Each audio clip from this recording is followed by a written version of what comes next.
हाम्रो जर्जियाको डे 3। हिजो हामी उता चाहिँ पहाडतिर गयौँ। अब आज चाहिँ हामी सिटी एक्सप्लोर गर्न गइरहेका छौँ। यहाँ सिटीमा पनि धेरै कुराहरू छ घुम्ने ठाउँहरू हैन। अब बिहान कहिले ठ्याक्कै 9 बजेको छ, तर यहाँको टाइमिङ कस्तो अब बिहान 8 बजीसम्म पनि घामै लाग्दैन, बिहान 5 बजी जस्तो हुँदो रहेछ। यो कुरा चाहिँ अलिकति अचम्मकै छ यहाँ हैन।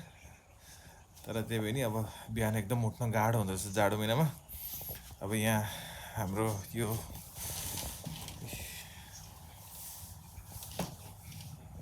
ब्रेकफास्ट खाएर अब हामी सिटी एक्सप्लोर गर्नतिर लाग्छौँ। अब आज हामी जाँदैछौँ 3-4वटा ठाउँ यो सिटीमै छ हैन, धेरै टाढा छैन, डिस्टेन्स नजिक छ। तर त्यही नै हामी अब गाडीमा प्लस यो केबल कारमा के चढ्नु पर्ने रहेछ, चढ्छौँ हैन। पहिले सुरु ब्रेकफास्ट खान तल जान्छौँ, त्यसपछि बाँकी घुमघामको काम सकिन्छ। भन्न के बोल्दैन।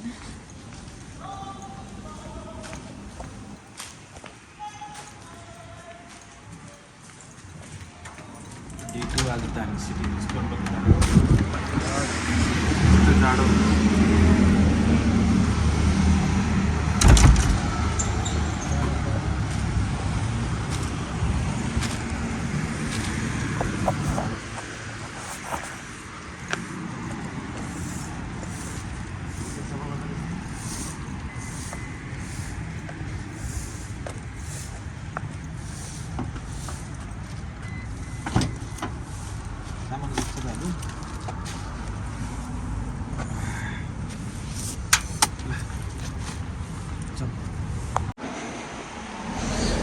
यहाँ चाहिँ एउटा पार्क रहेछ। हामी चाहिँ हाम्रो होटल हाम्रो एकदम नजिकै थियो। यहाँबाट हामी हिँड्दै आयो यो फनी कुलर भन्ने ठाउँमा। यहाँबाट चाहिँ यस्तो चाहिँ फनी कुलर स्टेसन। यहाँबाट चाहिँ माथि त्यो पर डाँडामा जानुपर्ने रहेछ। अनि त्यही भएर ल हेरौँ रेलगाडी कि त्यो फनी कुलर भन्ने खै त्यो के डाँडामा कुद्ने बस जस्तो रहेछ। त्यसबाट अब हामी यहाँबाट जानेछौँ। यस्तो हामीले कार्ड लियो यहाँबाट यस्तो। अनि यो चाहिँ यसरी पहाड माथि जान्छ हैन। यहाँ मेरो बुढी यहाँ डराइसक्यो, पुरा क्रिसमसको माहौल छ यहाँ।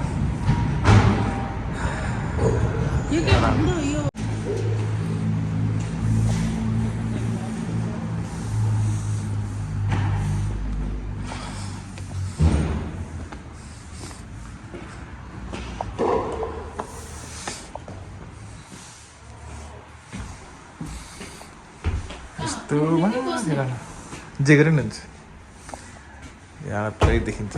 बस्यो हुन्छ त्यहाँ बस्यो। हामी चाहिँ यहाँ माथि तल हेर्ने डर लाग्छ फेरि तपाईँलाई।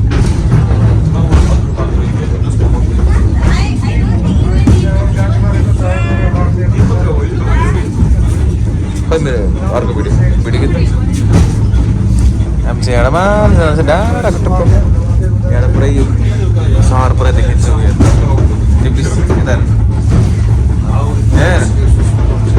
कस्तो राम्रो देखिरहेछ, पुरा देख्दो रहेछ।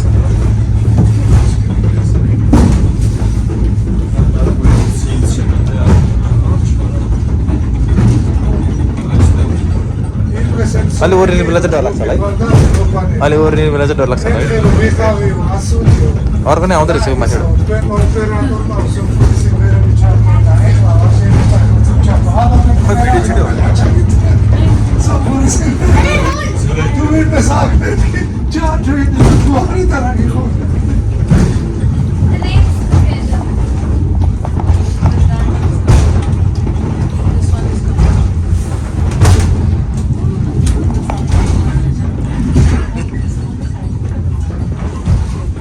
माथि रहेछ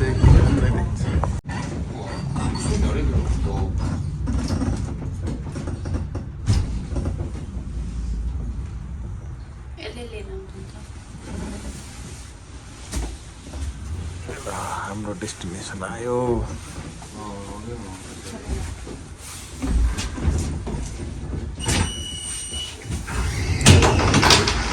जाऊँ न।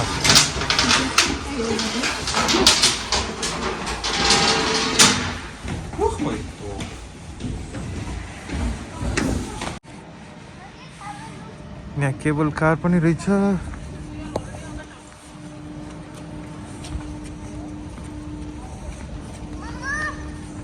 अनि यो के हो हामी एकदम माथि छ माउन्टेनमा अब यहाँबाट चाहिँ पुरा सहरको भ्यू देख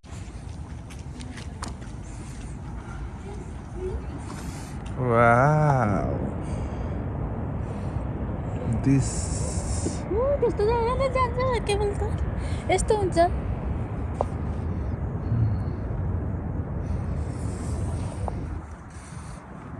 यो चाहिँ पुरा सिटी भ्यू हो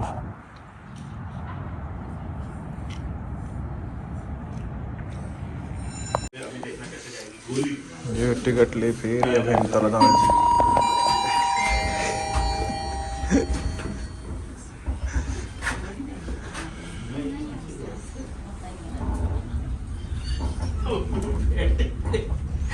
अभी कैप्सूल भी ऐसे ही था वो अभी भी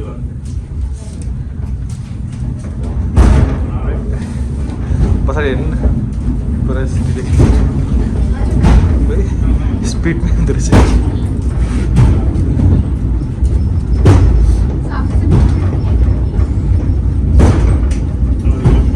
फाइनली रेल कार में बैठ चुकी है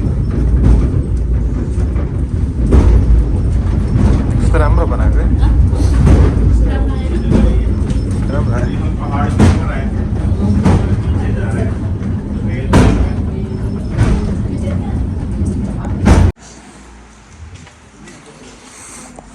यो चाहिँ हामी स्टेसनबाट बाहिर निक्लेछौँ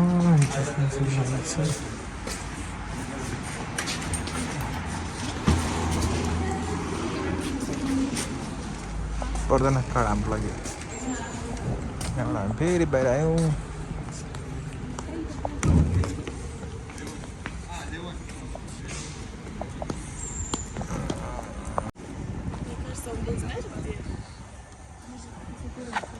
यो चाहिँ हामी कहाँ आइपुग्यो यो चाहिँ एकदम यहाँको फेमस ठाउँ नै हो यो चाहिँ हामी कर्निकल्स अफ जर्जियामा छौँ अहिले यहाँ चाहिँ ठुलो खालको क्रस छ जिजस क्राइस्टको अनि यो चाहिँ अलिकति डाँडामा रहेको छ यहाँबाट चाहिँ पुरै सिटी देख्छ तर अहिले चाहिँ यो बादल हुसुल आएर अहिले डुम्म परेको छ तर यो ठाउँ चाहिँ एकदम राम्रो छ यो चाहिँ आदिउदी बनाएर छोडेको रे यहाँको पुरानो राजाले अब यो आदिउदी बनेर यस्तो थियो झन् पुरानो त्यसले पुरा बनाएको कस्तो हुन्थ्यो होला है एकदम राम्रो छ यहाँको ठाउँ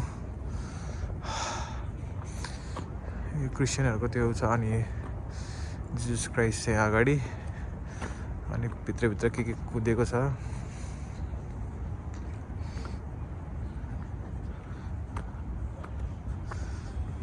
ल आउनु यहाँ के यो लेखेको छ है यहाँको भाषामा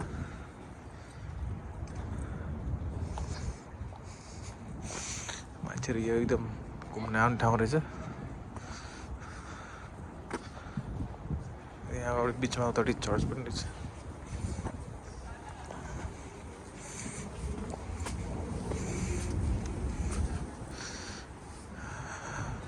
यो चाहिँ भव्य छ यो पुरै ढुङ्गाले बनाएर छ यो पुरै भव्य नै छ जिजस क्राइस्टलाई क्रुसिफाई गर्नुभन्दा अगाडि अनि यो त्यहाँ मदर मेरीको टाइमको यो जिजस क्राइस्टलाई क्रुसिफाई गरिसकेपछिको होइन सबै यो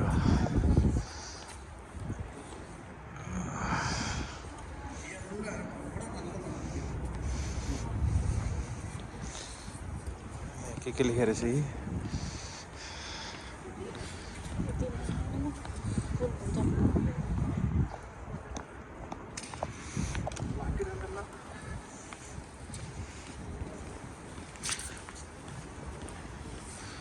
यतातिर पनि रहेछ यहाँतिर चाहिँ के हो भ्यू पोइन्ट होला यहाँ छ चर्च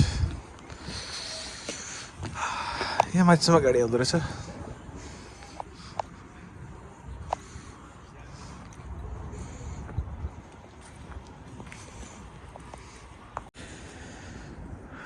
यो क्रोनिकल्स अफ जर्जियामा आएपछि यो भ्यू पोइन्टबाट चाहिँ यतापट्टि सहर अनि यतापट्टि चाहिँ ठुलो ताल रहेछ यहाँ यो एकदम मजाको यहाँ चाहिँ बोटिङ सोटिङ सबै फेवाताल त हाम्रो नेपालको फेवाताल त ठुलो ताल रहेछ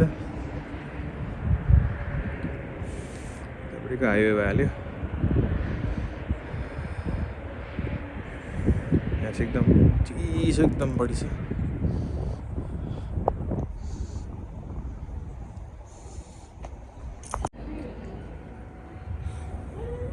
यो साइडबाट चाहिँ फेरि अर्कै चिज देख्दो रहेछ यहाँ चाहिँ पुरा ठुल्ठुलो सहर ठुल्ठुलो घरहरू बाटो यो घरहरू सबै एउटै एउटै खालको है यहाँ फेरि अर्कै नजारा दिएको छ यो त ठ्याक्कै काठमाडौँ भ्याली जस्तो देखिन्छ यो उता पहाडले घेरेको एउटा भ्याली अलिकति हाम्रो काठमाडौँ चाहिँ अलिकति धेरैसम्म छ होइन भ्याली चाहिँ यहाँको भ्याली चाहिँ अलिकति तलमाथि छ कि त्यस्तोसम्म छैन यहाँ चाहिँ हामी अब यो ट्रिनिटी चर्च भन्नेमा थियो यो चाहिँ एकदम फेमस चर्च हो यो चाहिँ ट्रिनिटी चर्च यहाँको वातावरण चाहिँ यस्तो छ यो चाहिँ चर्चको बेल भइहाल्यो यो चर्चको मेन इन्ट्रेन्स चाहिँ खास यो हो होइन अनि यहाँ मान्छे बे गरेर आउँदैछ चर्चमा फोटो खिच्नको लागि अनि त्यहाँबाट हामी चाहिँ एउटा खै के स्क्वायरतिर छौँ यता मेट्रो स्टेसन पनि छ होइन अनि यहाँ बाटोमै सामान बेचिरहेको छ सबै सामानहरू नेपालमा जस्तो बाटोहरू यहाँबाट चाहिँ के लाग्यो भने यो यहाँ चाहिँ पुरा भत्केको बिल्डिङ छ त्यसको उता अगाडि चाहिँ कस्तो राम्रो बनाएको छ क्या मेन रोडमा तर पछाडि चाहिँ पुरै भत्केको छ क्या तर मेन रोडमा चाहिँ यो पुरानो स्टाइलको जस्तो छ त्यस्तै नै बनाएर राखेको छ यस्तै गर्नुपर्छ नेपालमा पनि अनि पो राम्रो हुन्छ हाम्रो नेपालमा चाहिँ सबै भत्काउने नयाँ नयाँ बिल्डिङको नाममा नयाँ नयाँ बनाउने त्यही भएर यस्तो भएको जाडो छ यहाँ चाहिँ घरहरू पुरानो छ तर अगाडिको जुन सेप छ अहिलेसम्म पनि त्यही हिसाबले बनाइरहेको छ मेरो बुढी यहाँ अगाडि गर्दै उठ्दैछ ल अब आज हाम्रो डे 2 पनि सक्यो बाँकी चाहिँ अब भोलि बाई